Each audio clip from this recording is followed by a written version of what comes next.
We're going to try and build more barrels if we can.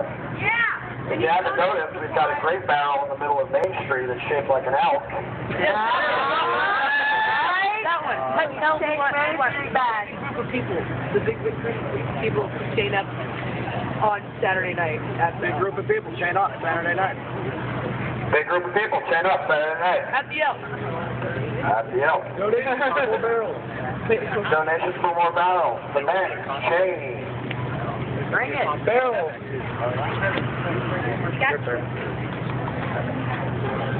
Okay, one more thing. There was a man here earlier that was discussing about having like a kind of like satellite camps and stuff or whatever, like going around for a couple of days and flying the occupied flag or whatever.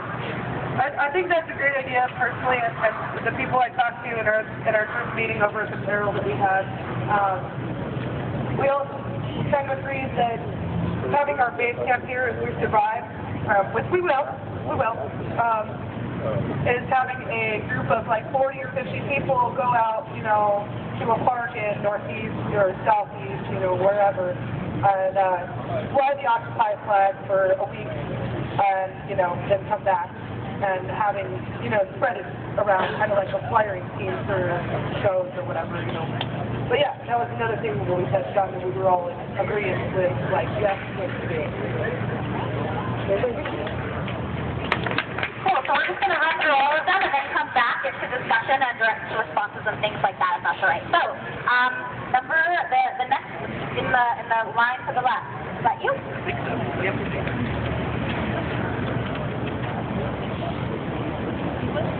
I'm going to go through this by expressing concerns and ideas. I'm going to go through this by expressing concerns in our group and then ideas. Some concerns are about safety. We have concerns about staying peaceful. We wanted to be able to save the camp and fight eviction. We thought that if we moved it off the property, we wanted to and moved to other parks. We wanted to know that we would be preventing the same problems from occurring that have occurred in this park. We had concerns about. The camp is fine. We are winning right now. We had concerns about protecting the vulnerable and people that may not be able to risk arrest, and making sure they have a place to reconvene and keep momentum going. And that would require a diversity of tactics, a diversity of strategies. We were concerned also about, like it was expressed before, making sure our main infrastructure and things that are really costly are moved out of the camp just in case they're taken or we're taken. So we had several ideas.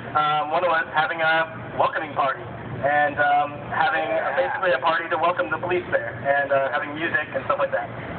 Another one was calling for other occupation support, other occupations locally and nationally to come and support us in solidarity. And another one was to get in contact with New York and figure out how they did it and get some advice. There are a couple of other ideas which included coordinating, emptying the park and splintering into different groups. That can be a really interesting idea. I think it probably can be expressed or discussed more in detail, during the planning of that action. We wanted to have more coordinated action and a diverse strategy. We thought there was an idea about having camp be symbolic or having a booth there rather than a camp. There was talk about having sidewalks be occupied and then having deployments into camp throughout the night in order to create the most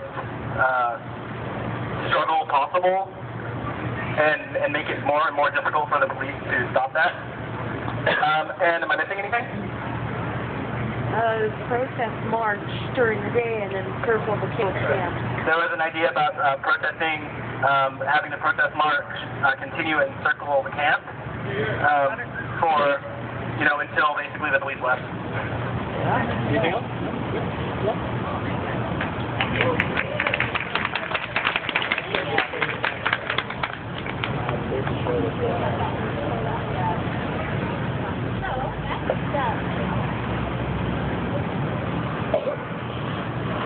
Alright, so we combined all the solutions. Oh, hey! So we combined all the solutions that everybody that everybody talked about, and those are, first we talked about addressing the issues of camp, and we had multiple ideas of how to do that, but the bullet point is that call for tomorrow, emergency day of action with resolution. Anybody that has any form of